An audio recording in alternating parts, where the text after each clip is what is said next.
I would like to mention something. There have been 1,000 people that have come to my site, and I saw the analytics, but only 35 people are subscribed, and I only got 2 likes. Now, maybe you don't like my videos. I don't know. I do know that people are coming to my site.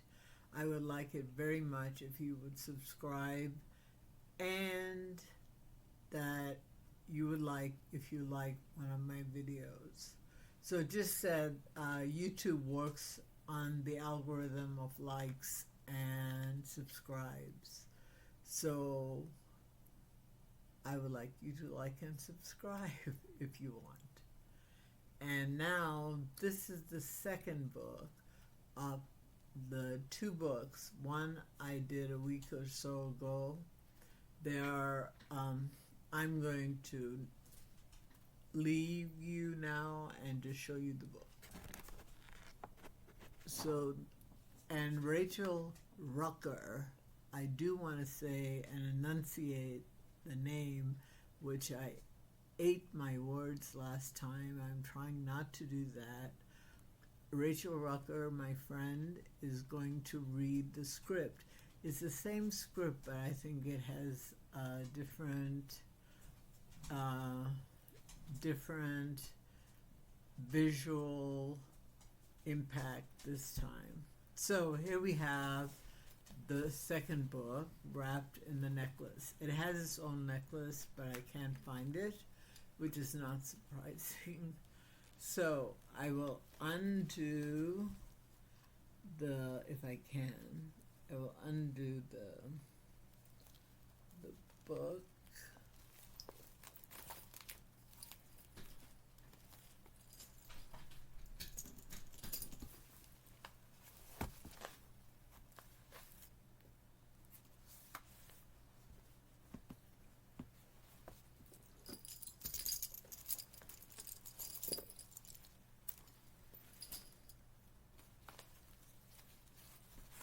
This is a front. Once upon a time, in the quaint village of Willowbrook, there lived a spirited young lady named Charlotte. At the age of 24, she was a beacon of grace and elegance in the Victorian era. Charlotte resided in a charming summer cottage surrounded by vibrant flowers, blooming trees, and lush greenery. The garden was her sanctuary, a place where she could lose herself in the enchanting world of plants and blossoms. Growing up in Willowbrook, Charlotte had a peculiar childhood friend known only as the Angry Young Man. He was a mysterious soul, often seen brooding in the shadows of the village, yet he shared a special bond with Charlotte.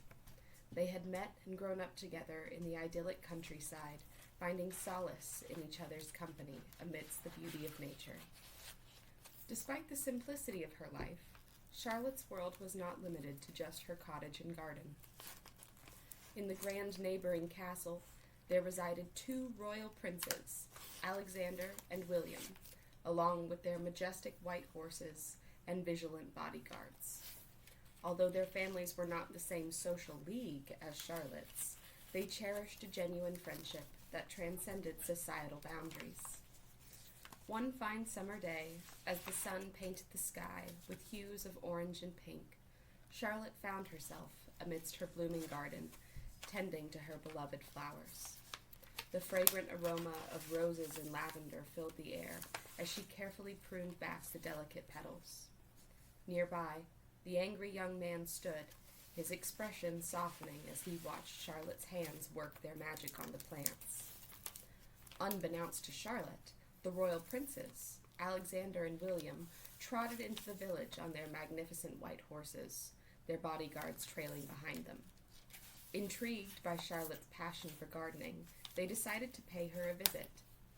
Dressed in regal attire, they approached her cottage with smiles on their faces, their horses neighing softly in the background. "Good day, Charlotte," Prince Alexander greeted her, his voice warm and inviting. "Your garden is truly enchanting. We couldn't resist coming over to admire its beauty." Charlotte looked up, her eyes lighting up with delight upon seeing her royal friends. "Welcome, Prince Alexander, Prince William," she said, curtsying gracefully. "I'm honored by your presence. Please, make yourselves at home." The princes dismounted from their horses, and together they explored the garden, sharing laughter and stories under the golden afternoon sun.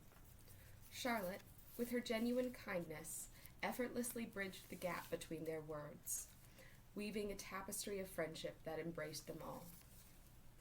As the days turned into weeks, Charlotte, the angry young man, and the princes spent their time together, creating cherished memories amidst the blossoms and greenery.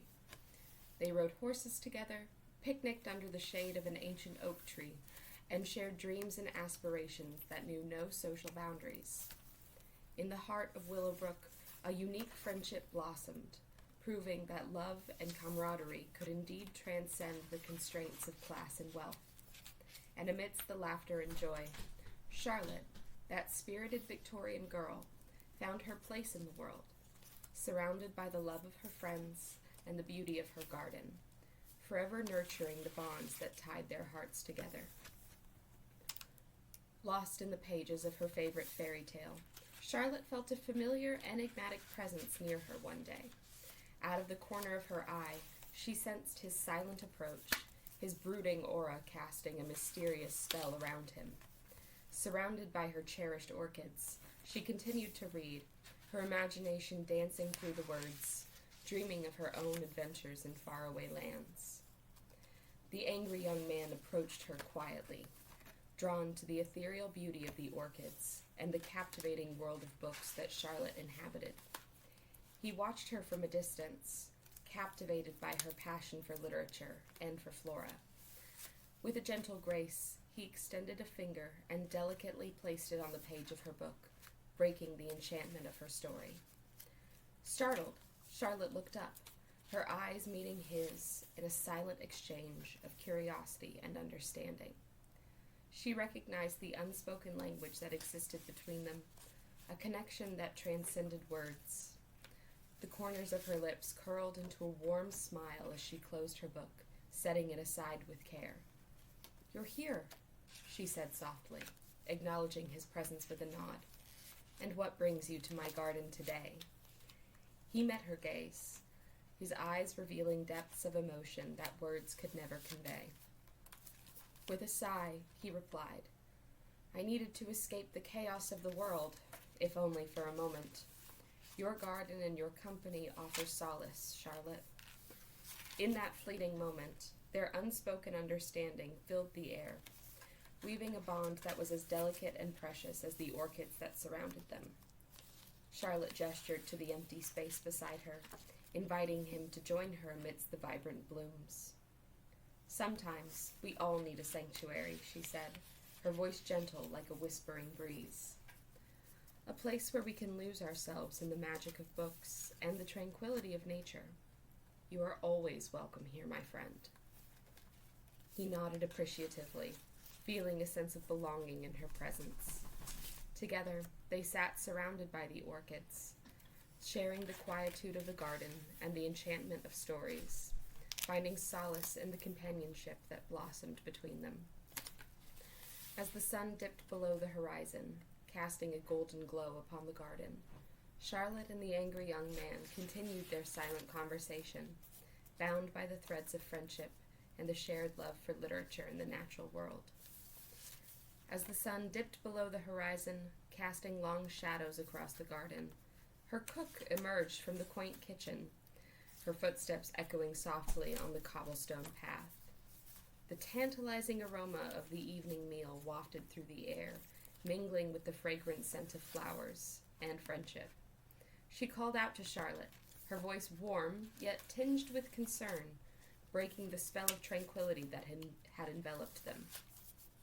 "Miss Charlotte, it's time for dinner," the cook announced, her eyes lingering on the angry young man for a moment longer than necessary, a puzzled expression creasing her brow. She hesitated, as if there was something she wished to say but couldn't find the right words. Charlotte, ever perceptive, noticed the cook's unease. "Thank you, cook. "I'll be right there," she replied, her gaze shifting between Cook and her mysterious friend. The cook, a woman of deep loyalty, with great affection for Charlotte, had been with the family for generations. She had watched Charlotte grow up, witnessed her adventures and dreams, and felt an almost maternal protectiveness toward her. Over the years, she had observed the scuffles that the angry young man often found himself in, his dark nature and enigmatic background raising questions that lingered in her mind like ghosts in the shadows. In contrast, the cook had always found solace in the presence of the princes, William and Alexander. Their easy smiles and kind hearts had endeared them to her, and she harbored no reservations about their friendship with Charlotte. She had seen the trio grow up together, shared in their laughter and joys, and marveled at the bonds that formed between them. Yet, her concern for Charlotte deepened whenever she witnessed the angry young man in his moments of turmoil. His presence seemed to cast a shadow over the innocence of their friendship, leaving the cook to wonder about his origins and the reasons behind his frequent scuffles. As she turned to leave, Cook's eyes met Charlotte's, and in that shared glance, there was an unspoken understanding. Charlotte knew that Cook was protective of her, like a second mother, and she appreciated the older woman's concern. In the flickering candlelight, Cook sighed softly, her heart heavy with worry for the young woman she had cared for since birth. The mysteries of the angry young man remained unsolved, and as she retreated to the kitchen, she couldn't shake the feeling that there was more to his story, something hidden beneath the surface of his enigmatic demeanor. And so, as the night settled over Willowbrook, and the cook continued to prepare dinner, her thoughts drifted to the safety and happiness of the spirited Victorian girl she loved like her own. In the soft glow of candlelight, Charlotte retreated to her room, her mind still buzzing with the events of the day. She felt the need to escape, to lose herself in the comforting embrace of her imagination. Slipping into a flowing red dress, she allowed the fabric to swirl around her as she lit candles, their flickering flames casting dancing shadows on the walls. Alone in her sanctuary, Charlotte began to dance, her movements graceful and fluid, as if she were weaving a tapestry of dreams with every step. She escaped further and further into her fantasy world as she danced, where reality melted away and enchantment took its place. That night, as she twirled and swirled, her dreams carried her to a place of mystery and wonder. In one part of her dreams, she found herself in a boat, surrounded by her beloved orchids. Across the water, she glimpsed a blond little boy, his lips swollen as if he had been in a fight. In another boat, a beautiful black child stood, the vibrant orchids embracing them like old friends. The dream shifted, and Charlotte stood on the edge of a vast body of water, gazing up at the moon's reflection shimmering on the turbulent blue and dark waves. A staircase appeared before her, leading to unknown heights. With a sense of anticipation, she climbed, each step taking her closer to the unknown.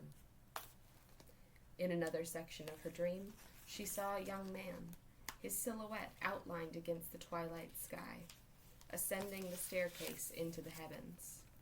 His figure blurred, merging with the stars, and Charlotte felt a strange sense of recognition, as if she had known him in another lifetime. As the dream unfolded, Charlotte embraced the magical journey, her heart open to the mysteries that surrounded her. In the quiet of the night, her subconscious wove a tale of diverse souls and interconnected destinies, leaving her with a sense of wonder and curiosity that lingered, even as she slipped back into the realm of sleep. Little did she know, these dreams held fragments of truth, whispers from the universe that would eventually weave themselves into the tapestry of her reality, connecting her to a destiny far grander and more extraordinary than she could ever imagine. And so, in the peaceful embrace of her dreams, Charlotte continued to dance, her spirit alight with the promise of adventures yet to come.